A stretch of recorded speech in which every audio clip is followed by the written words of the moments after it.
प्राण देने वाली वायु अगर हमें मौत का जहर देने लग जाए तो सोचिए क्या होगा। हवा में बढ़ते वायु प्रदूषण को लेकर जहां वैज्ञानिकों ने चिंता जताई है, वहीं सरकार भी इसे रोकने के लिए कड़े कदम उठा रही है।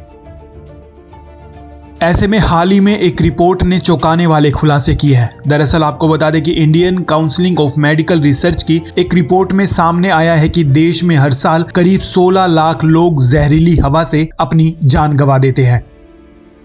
वहीं भारत देश में यह आंकड़ा दुनिया के बाकी देशों के मुकाबले सबसे ज्यादा है।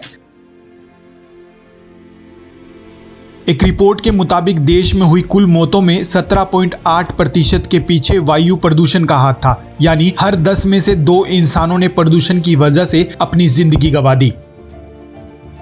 वहीं विश्व स्वास्थ्य संगठन ने भी ये माना है कि प्रदूषण की वजह से बच्चों और बुजुर्गों को ज्यादा खतरा रहता है। कई रिसर्च में यह भी सामने आया है कि प्रदूषित हवा के PM 2.5 पार्टिकल्स की वजह से heart disease, lung cancer, asthma और डायबिटीज जैसी बीमारियों का खतरा ज्यादा बढ़ जाता है।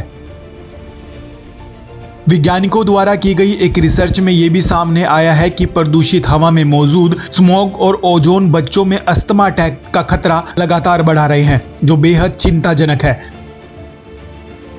विश्व स्वास्थ्य संगठन के मुताबिक अस्थमा ऐसी कंडीशन है जिसमें सांस की नली में सूजन हो जाती है, जिसकी वजह से सांस लेने में आपको दिक्कत होगी। Institute of respiratory critical care max hospital के डॉक्टरों का कहना है कि अस्थमा में हमेशा सांस लेने में दिक्कत ही नहीं होती, बल्कि कभी कभी अटैक भी आ जाता है, जो प्रदूषण, एलर्जी, प्राकण या धुएं वगैरह की वजह से ट्रिगर हो सकते हैं।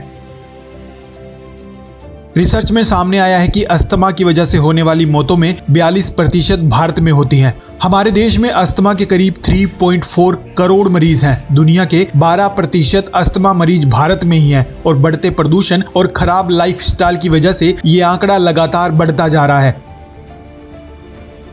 ऐसे में चिंता की बात तो यह है कि भारत में अस्थमा की वजह से ज्यादा मौतों की एक बड़ी वजह यह भी है कि 90% लोग इसका सही इलाज नहीं करवा पाते। इसलिए अस्थमा के शुरुआती संकेतों को पहचान कर सही इलाज कराना और जान बचाने में अहम भूमिका निभा सकता है।